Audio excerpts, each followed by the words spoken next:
All right, what's going on? This is the King Cam and Ujumbe podcast and Ujumbe means message. Welcome back. I am excited. Okay, I'm excited. My apologies for being MIA for like a couple of weeks, but I had to get it in. I had to take a break. I had to enjoy my family. My wife and I had our 22nd wedding anniversary, birthday, all these things. So, but shout out to you guys for putting up with me and bearing with me and all that. Shout out to the fam everywhere. We're back in this thing. Okay, get your book out.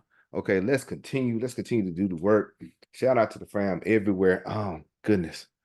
Let me see. United States, UK, Canada, South Africa, Nigeria, Saudi Arabia, Brazil. Shout out to the fam in Germany. Okay. I really appreciate you guys for rocking with me. Right now, we have over 500 followers. But I tell people all the time before you get into this, make sure you know what you're about to get into. Before you hit that follow button, before you hit that like, know what you're getting into. This is basic African history. Okay. I'm not going to get deep into things, but I have some other teachers and other scholars that really go into detail about this stuff. But I appreciate all of you guys for rocking with me for over the years. But without further ado, let's get down to the business. Let me see if I can get this going. And trying to make sure that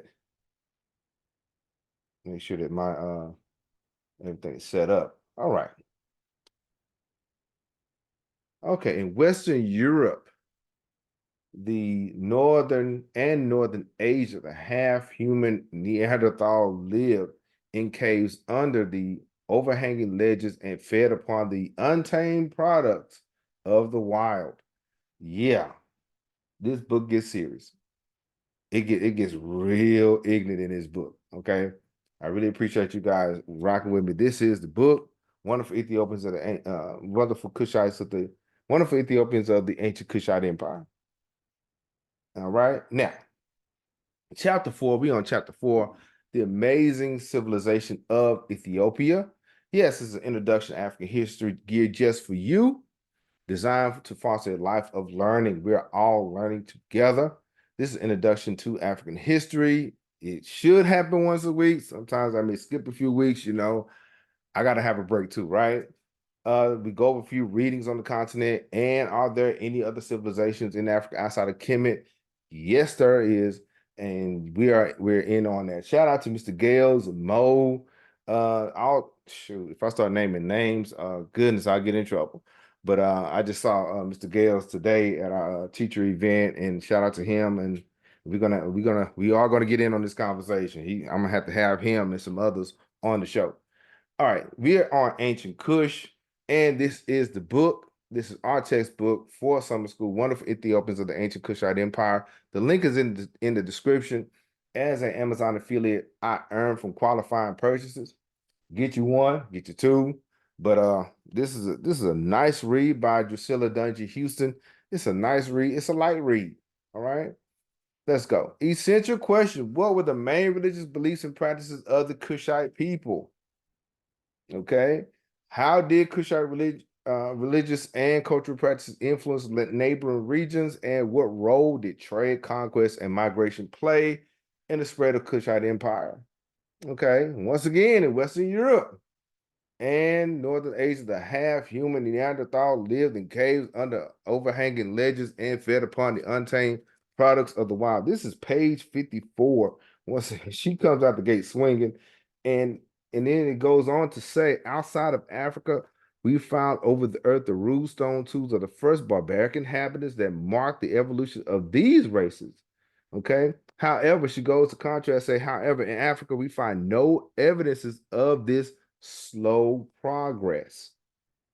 Okay, in Africa, we find no evidence of the slow progress of man up from the barbaric state. So, whereas other nations and races had you show this line of evolution, it just for Africa, it happened suddenly. And no, it didn't come from outer space. All right. Now, before the dawn, I love this. The Kushites were working in metals and they had perfected the tools with which we conquer the forces of nature today. Now, I mentioned this before in the Ironsmiths about the Ironsmiths of the Mystic Art. Check this out. Check this book out, African Civilization by John G. Jackson. He touches on this concept. I mentioned it before. I should put a video, put that clip in there somewhere. But yeah, we discussed the ironsmith or the blacksmiths of the mystic art knowledge that was passed down from person to person. Lodges and guilds were established throughout Central Africa, so it was not just dealing with craft or stone. These guilds or these systems were for metalwork. Okay, it were for metalwork, and they were even seen as the Shimshu Haru.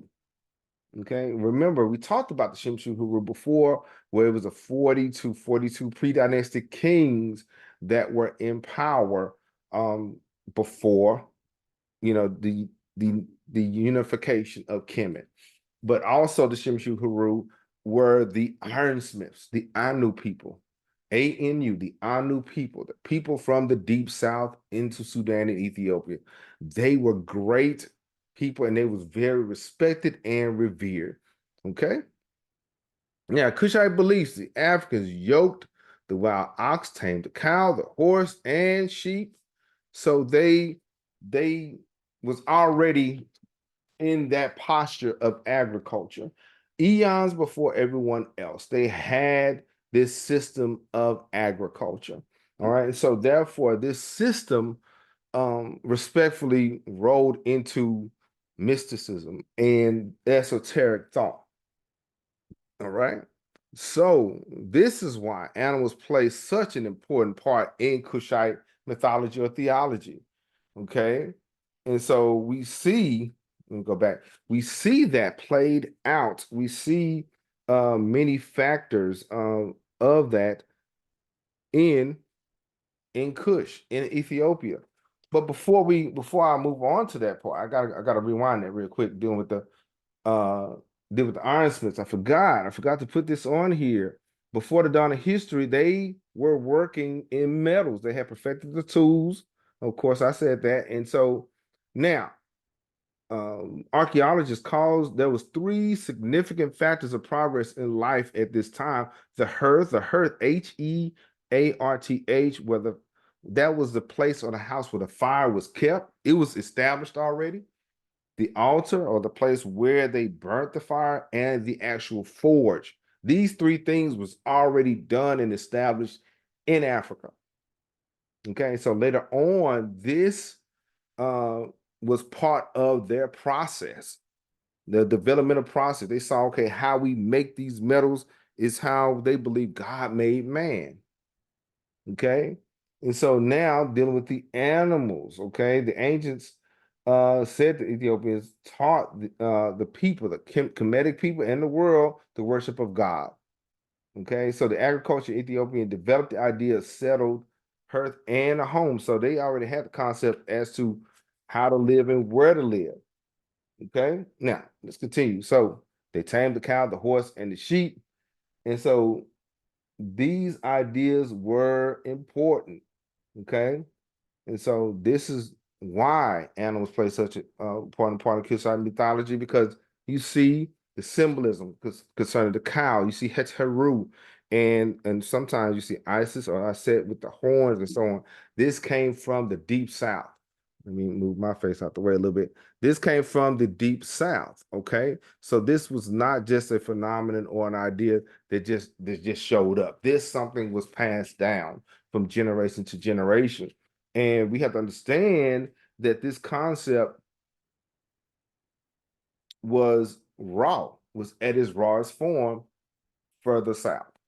Now it got elaborate, in Kemet and in Luxor and the Grand Lodge of Waset, but in Uganda and Kenya, it was they loved the cow. Why? Because the cow gave milk and were able to provide so many things. Okay, God gave them this, so they're thankful for that. All right. Now, they're rulers. They're rulers. Their rulers were priests, kings, and at death they were deified. Okay. And in the book, the Nubians possessed an independent and individual religion in the earliest known times. And it was just passed up and over to Kemet. Now, of course, there was the priest of Kari Heb and the kings. Okay, they underwent that process. We discussed this also. And there's times in the Middle Nature where the king was seen as living as far as Ra. Okay, follow me. Now, but when that king died and he is no longer among us and he's with the ancestors, he is now personified as the king who is Osiris or Osar. Okay, so these kings became legends. The legends became legendary. That we talked about that, and so the but however the kings underwent the same priestly process as the Kari have. A lot of people say, well, the kings were illiterate and they didn't know anything. You are a liar. The kings had to know and understand the customs. They had to know and understand symbolism. They have to understand these things, okay? The physical plane and the esoteric and the astral, all these things, okay, to rule. Okay, we're gonna get into because they talked about the ruler of two lands, but we're gonna touch on that. I'm excited. I'm glad to be back. Okay, now Osiris. Mm. Now, this is a known fact, y'all. This is a known fact that Osiris was a real person. Let me come on, come on, come on, come on. He was a real person. Okay. Osar was a king from the south. He was from Sudan. As a matter of fact, there is a tomb the state that is Osiris's tomb. I think in the Heliopolis, one of the older monuments further south, south of Thebes or Waset. So Osiris 10,000 years ago was a king from Sudan or Ethiopia.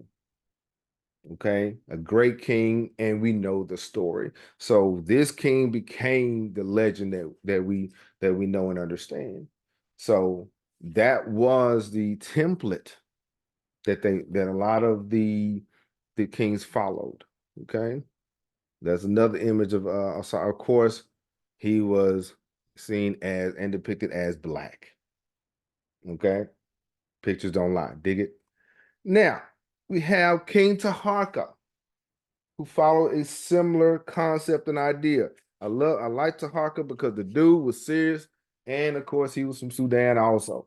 Okay, King Taharka was one of these rulers that carried expeditions into Asia. According to the book, he was doing no more than what the Ethiopians of earlier ages have done. So Taharka was not just a ruler, excuse me, in Sudan in that immediate area. He spread out into Yemen and over. Okay. And keep in mind, at the time of the old empire, the population of Egypt was Nubian. In the sixth dynasty, Nubia was part of the Egyptian kingdom. They were connected. The Nile River, 4,100 miles, they connected those cultures, those nations. They were neighboring countries, and they were together. All right. It's just like, say, Dallas and Fort Worth. There's freeways to connect them both. Okay. And so not only King Taharka, but there were Kandik, there was queens that were in power also, that had power. All right. Here we are. Now, and here's the thing about it.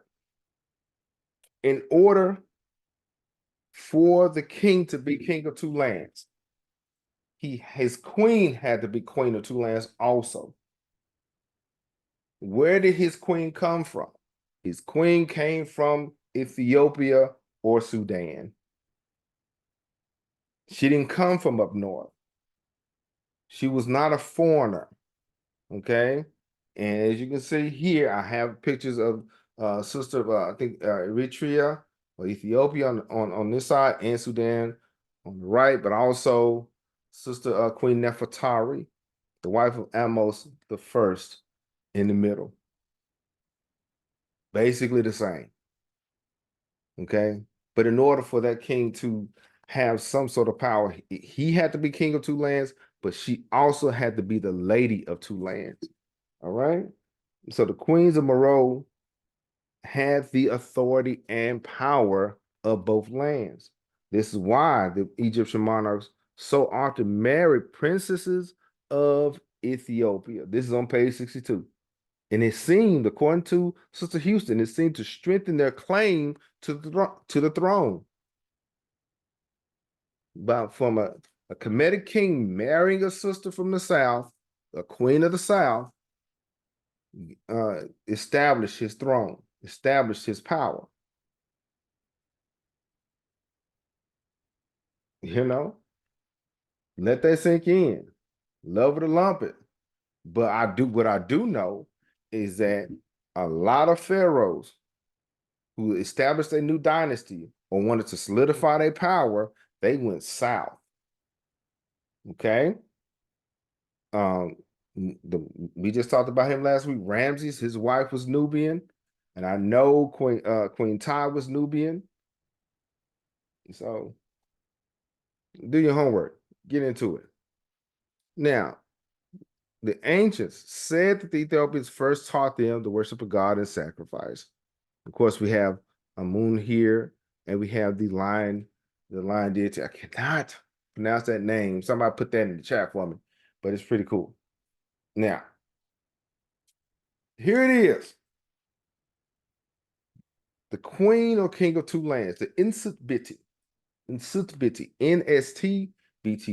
I know that they did not have vowels, but you've seen that crown, that double crown, the red and the white crown, signifying that North and South was united, Upper and Lower Egypt was united under one throne. You see that quite a few times, and that meant it wasn't just Upper and Lower Egypt say in that state. No, that king or queen had power not only in Kemet but also in Cush. Also, they had them both. And we see other images when they have the throne, and on the side of the throne, you see two figures tying the Nile River together. That is Happy tying the north and the southern rivers together. That means that king had the power and authority to tie both nations together. Okay, and symbolically, okay, let's get in on this for my people who are deep thinkers. The king of the north and south. This person was symbolically ruler of the physical realm and the spiritual realm also. Let's have that discussion one day. All right. Let's have that discussion because I do know that the Grand Lodge of Waset, where they have the 12 hours of the day and the markings on there and the symbolism on there, was not just about the Battle of Kadash, Ramses' famous Battle of Kadash. It was also another battle that was going on. All right. Let's talk about it. But yeah, so they had to be king and queen of two lands. All right. And of course, they had to show that authority by God being behind them on their side. That's why you would see images of the falcon sitting behind a king or a queen. That means God is behind this person. Okay. You need to listen to this person. Okay. He has the authority and the knowledge to rule this group of people during this time. Okay. So we have to understand that Nubia, Ethiopia, and Kemet were all the same. Okay. And their knowledge was connected and interchangeable. Okay. And I'm very excited about knowing more of this. I have another book coming up, but we're going to talk about that later. But Remember, their belief systems were very similar. Some added their little remix of flair to it. Some kept it raw and basic as is, but they all had very similar ideas. And so when it came down to their claim of authority, you will hear kings and queens call themselves the king and queen of the north and south. Tutmosis the third called himself the royal son of the land of the south. His son, Amenhotep, appears on the reliefs of the temple of Thebes, making offerings to Nubia and giving thanks to the Nubian people. And of course, Abu Simbel. We know how they get down. We know how Ramses got down. But that's all I have for now, y'all. But I'm very happy to be back in the mix. But what's next? We're gonna deal with chapter 5. For more on ancient Kush, check out Sister Danita Smith. She's real good. Yahya Sabaka he's going in. Check him out. I'm very excited about what he's doing out there in Morocco and AE Learning. And more books. Ethiopia, the history of Ethiopia, really good book. The Pre-Colonial Black Africa by our great Sheikh Enta Diop. Okay, of course, temples of ancient Nubia and gotta go back and ancient Egypt and Black Africa. All right, the links will be in the description.